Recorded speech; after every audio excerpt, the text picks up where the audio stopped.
हमारे खिलाफ बोला दिया आज के डेट में। अरे जवाना के हम ही लॉन्च कैली मार्केट में।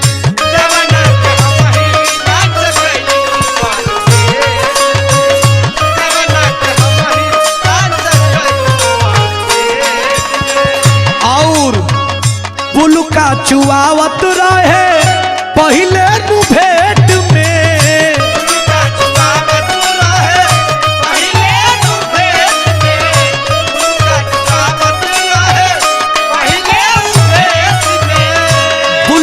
चुआवत रहे पहले वो भेंट में।